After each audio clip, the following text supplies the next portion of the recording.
दोस्तों, योगी की कुर्सी बचेगी या जाएगी, ऐसा कोई 6-8 महीना नहीं जाता जब योगी आदित्यनाथ को मुख्यमंत्री पद से हटाए जाने की चर्चाएं शुरू ना हो जाएं।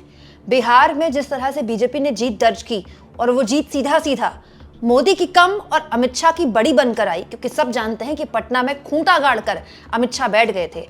अब हर किसी की नजरें पश्चिम बंगाल पर है। दोस्तों, बीजेपी की नजर पश्चिम बंगाल के साथ साथ यूपी में भी है, क्योंकि दोस्तों उत्तर प्रदेश में योगी आदित्यनाथ की कुर्सी पर एक बार फिर से खतरा मंडराने लगा है। और ये खतरा केवल आया गया नहीं है, ऐसा लगता है कि कोई है जो योगी आदित्यनाथ की बहुत मजे लेना चाहता है, उनको चिढ़ाना चाहता है। दोस्तों, आप देखिए, एक कार्यक्रम था जिसमें मोदी जी की फोटो लगी है, योगी जी की फोटो लगी है। कार्यक्रम में लिखा हुआ है Bharat scout and guides diamond jubilee 19वां राष्ट्रीय जम्बूरी, सांस्कृतिक कार्यक्रम एवं ड्रोन शो का उद्घाटन। और नीचे जरा गौर से देखिए, मुख्यमंत्री के नाम के आगे किसका नाम लिखा है? केशव प्रसाद मौर्य। सब जानते हैं दोस्तों, केशव प्रसाद मौर्य डिप्टी सीएम हैं। सब जानते हैं दोस्तों, केशव प्रसाद मौर्य मुख्यमंत्री बनना चाहते हैं। ये भी सब जानते हैं कि केशव प्रसाद मौर्य मुख्यमंत्री बनने ही वाले थे, लेकिन ऐन वक्त में योगी आदित्यनाथ की एंट्री हो गई और उसके बाद जो भी कुछ हुआ वो तो इतिहास के गर्भ में है।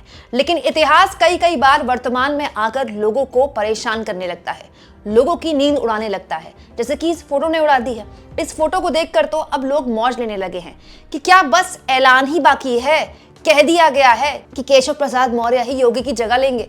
अब दोस्तों, बहुत से ऐसे लोग ये सोच सकते हैं कि योगी आदित्यनाथ को बीजेपी क्यों हटाएगी। योगी आदित्यनाथ हिंदुत्व की बात करते हैं, योगी आदित्यनाथ मोदी के बाद सबसे पॉपुलर चेहरा है बीजेपी का, इसमें कोई दो राय नहीं है। बाकायदा बीजेपी का कैडर के लोग कहते हैं, कार्यकर्ता आप देखिए बीजेपी के कहते हैं कि मोदी के बाद योगी आदित्यनाथ का एक पर्सनालिटी है। लेकिन दोस्तों, ये भी बात सब जानते हैं कि अब जो राजनीति देश में हो रही है और जो भविष्य में राजनीति देश में होनी है दोस्तों, वो ओबीसी की राजनीति है, पिछड़ों की राजनीति है। और केवल यही तस्वीर निकल कर नहीं आई है, एक बड़ी और दिलचस्प तस्वीर निकल कर आई है, और ये भी उत्तर प्रदेश से ही निकल कर आई, जहां मंच से योगी आदित्यनाथ का नाम गायब कर दिया गया एक ऐसे कार्यक्रम में जहां उनकी फोटो लगी थी, लेकिन मुख्यमंत्री में उनका नाम छोड़कर केशव प्रसाद मौर्य का नाम लिखा गया। वहीं दूसरी ओर एक और तस्वीर देखने को मिली है दोस्तों, और इसको बिल्कुल हल्के में नहीं लिया जाना चाहिए। दोस्तों, यूपी में बीजेपी ने 14 जिला अध्यक्षों की नियुक्ति की है। इसमें मेरठ, फिरोजाबाद, हाथरस, एटा और फतेहपुर समेत कई जिले शामिल हैं। दोस्तों, महत्वपूर्ण यह है कि इसमें जो पिछड़े वर्ग के लोगों को बनाया गया जिला अध्यक्ष, उनकी नियुक्ति हुई।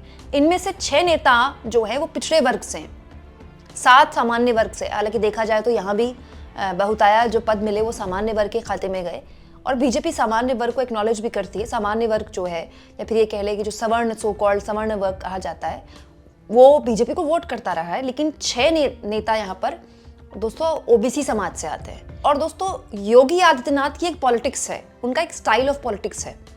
वो उनकी जाति को लेकर जब सवाल पूछा जाता है तो अपनी जाति छुपाते नहीं, वो गर्व से कहते हैं कि वो क्षत्रिय समाज से हैं। अब दोस्तों, दिक्कत ये है यूपी बिहार में कि क्षत्रिय समाज है तो बड़ा वोकल, और क्षत्रिय समाज ऑलरेडी बीजेपी को वोट करता है, योगी आदित्यनाथ से पहले भी। लेकिन केवल क्षत्रिय या फिर ब्राह्मण समाज को साथ में लेकर बीजेपी पॉलिटिक्स नहीं करती, और बीजेपी ने बदला भी है अपने आप को।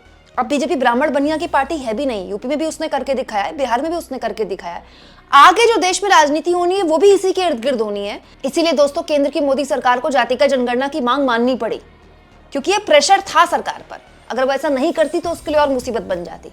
लेकिन अगर इस बात को सही माना जाए तो फिर योगी आदित्यनाथ कहाँ इस पॉलिटिक्स में फिट बैठते हैं। दोस्तों, योगी आदित्यनाथ एक कट्टर हिंदुत्व की छवि के नेता हैं, चलता फिरता हिंदुत्व। अब महंती है वो, इससे ज्यादा बड़ा हिंदुत्व का लीडर कौन होगा। इनफैक्ट वो जितने हिंदुत्व के लीडर हैं, वो मोदी भी उतने कट्टर हिंदुत्व के लीडर नहीं है। लेकिन योगी आदित्यनाथ को जब आगे करती है बीजेपी, तो जो उसकी दूसरी जातियां हैं जिसको उन्होंने अपने साथ गोलबंद किया था, जिसमें गैर यादव ओबीसी या गैर जाटव दलित है, वो छिटकने का डर रहता है। खास तौर पर 2024 में जब ये हुआ है, हमने होते देखा है दोस्तों। अखिलेश यादव ने अपने पीडीए का जो पूरा एक जनाधार है वो अलग लेवल पर खड़ा कर दिया है। एक वक्त था जब अखिलेश यादव पर भी तोहमत लगती थी मुलायम सिंह यादव के जमाने, और उसके बाद भी कि ये तो मुस्लिम और यादवों की पार्टी है, MY समीकरण। लेकिन अखिलेश यादव ने उसको तोड़ा है, अब वो पीडीए की बात करते हैं। अवधेश प्रसाद जो कि अयोध्या के सांसद है, दलित समाज से आते हैं, वो हमेशा उनके बगल में दिखाई देंगे आपको जब संसद चलती है। इसके अलावा अखिलेश यादव के आसपास भी जो लोग आपको दिखेंगे वो सब उसी समाज से आते हैं जिस समाज के पीढ़ी की बात करते हैं अखिलेश यादव। और ये भी बात सच है कि अखिलेश यादव ने 2024 के लोकसभा चुनाव में अपने उस पूरे तिकड़म को जमीन पर उतार के दिखाया। और अखिलेश यादव खुद भी ओबीसी समाज से आते हैं, यादव समाज से।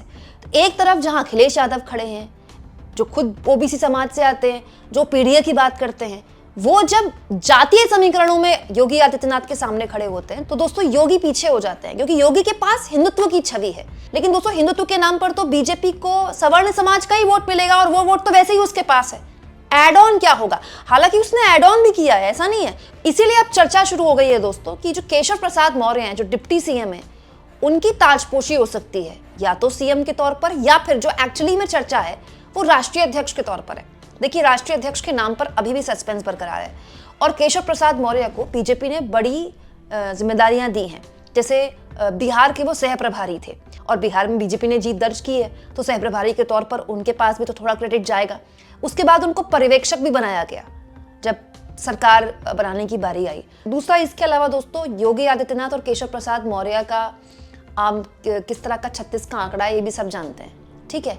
ये भी सब जानते हैं कि केशव प्रसाद मौर्य अपना विधानसभा चुनाव किसकी वजह से हारे, किसने उनको हराया, किस नेता का हाथ था। और ये भी सब जानते हैं कि केशव प्रसाद मौर्य जो हैं वो अमित शाह के बहुत खास है, और अमित शाह और योगी जी की कितनी प्यारी बनती है, कितने अच्छे रिश्ते हैं, मुझे आपको बताने की जरूरत नहीं है। दोस्तों, अमित शाह अपने इर्द गिर्द एक नई टीम बना रहे हैं आने वाले 2027 और 2029 के लोकसभा और विधानसभा चुनाव में। उस नई टीम में नए लोगों को भी शामिल किया जा रहा है, और उसमें दोस्तों केशव प्रसाद मौर्य का रोल बहुत अहम रहने वाला है।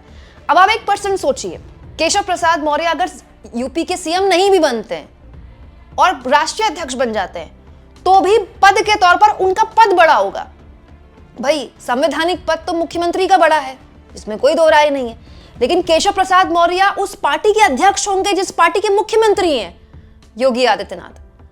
तो योगी आदित्यनाथ को केशव प्रसाद मौर्य दिल्ली बुला सकते हैं, तो योगी आदित्यनाथ को जाना पड़ेगा। अगर हालांकि राष्ट्रीय अध्यक्ष केशव प्रसाद मौर्य बनते हैं तो वो कितने अपने लेवल पर काम कर पाएंगे, नहीं कर पाएंगे, वो जेपी नड्डा को देखकर आप अंदाजा लगा सकते हैं। लेकिन परसेप्शन की राजनीति में, पार्टी के अंदर हायरार्की में, योगी आदित्यनाथ से केशव प्रसाद एक कदम ऊपर चले जाएंगे। और अगर ऐसा होता है तो ये एक संकेत होगा भविष्य की राजनीति में। अब आप कहेंगे योगी आदित्यनाथ को हटाने का बीजेपी रिस्क कैसे लेगी? इसीलिए अभी तक उनकी कुर्सी टिकी हुई है दोस्तों। सब कुछ डिपेंड करता है 2027 के विधानसभा चुनाव में। अब बीजेपी कौन सा खेल खेलती है? अब देखिए, 2024 के लोकसभा चुनाव में तो 100 विधायकों ने अपनी पार्टी के खिलाफ गतिविधियां की थी, जिसके बाद बीजेपी की यह हाल हुई थी। और वो विधायक मोस्टली योगी आदित्यनाथ के कामकाज से नाखुश हैं। दोस्तों, योगी आदित्यनाथ भले ही कितने बड़े हेडलाइन बनाने वाले हों और वो लोगों के बीच कितने पॉपुलर हों, लेकिन ये बात भी सच है कि योगी आदित्यनाथ खुद अपने विधायकों के बीच बहुत अनपॉपुलर है। उनके कहने पर 50 विधायक भी अगर खड़े हो गए ना विधानसभा के अंदर या बाहर कि हम योगी के साथ हैं, तो भी बहुत बड़ी बात होगी। खुद कुछ साल पहले योगी आदित्यनाथ के विरोध में बीजेपी के 100 विधायकों ने विधानसभा के अंदर विरोध किया था। तो योगी आदित्यनाथ ने अपने पर्सनालिटी पर काफी इन्वेस्ट किया है। देश भर में उनको बड़ा जाना जाता है, बुलडोजर बाबा है उनका नाम। लेकिन उन्होंने संगठन में काम नहीं किया। बीजेपी के संगठन में उनका उतना ही योगदान है जितना एक स्टार प्रचारक के तौर पर है। अमित शाह जिस तरह से संगठन की आत्मा को समझते हैं, योगी आदित्यनाथ वो नहीं कर पाए। बीजेपी के मुख्यमंत्री, उत्तर प्रदेश के मुख्यमंत्री होने के बावजूद भी संगठन में उनकी वो स्थान नहीं है। आपको क्या लगता है दोस्तों, 2027 के विधानसभा चुनाव में कोई खेल होगा, उसके बाद कोई खेल होगा, या उसके पहले ही हो जाएगा, या फिर कोई खेल होगा ही नहीं और योगी आदित्यनाथ सबको परास्त करके आगे बढ़ जाएंगे? क्योंकि अब तक तो कम से कम संघ का हाथ उनके ऊपर है ही। बहुत सारे लोग ये भी कहते हैं कि संघ उनका साथ। ये बात बिल्कुल सही है दोस्तों, संघ उनके साथ है। बार बार उनकी कुर्सी भी तभी बच जाती है, तो कुर्सी तो उनकी जाने वाली थी लोकसभा चुनाव के बाद यूपी में खराब परफॉर्मेंस के। लेकिन दोस्तों, ये बात भी सच है कि आरएसएस भी तब तक ही योगी आदित्यनाथ को बचाएगा जब तक आरएसएस का हित इसमें होगा। क्यों? क्योंकि ये सब कुछ बैलेंस ऑफ पावर का है। सत्ता का बैलेंस किधर है? और फिलहाल बीजेपी में जो सत्ता का इम्बैलेंस हुआ था, मोदी, अमित शाह या बीजेपी के आला कमान की सत्ता कमजोर हुई थी 2024 के लोकसभा चुनाव के बाद, वो फिर से बैलेंस हो गई है। लेकिन ये बात सच है कि लोकसभा चुनाव के बाद 4 राज्यों में जीत बीजेपी ने अपने नाम की है।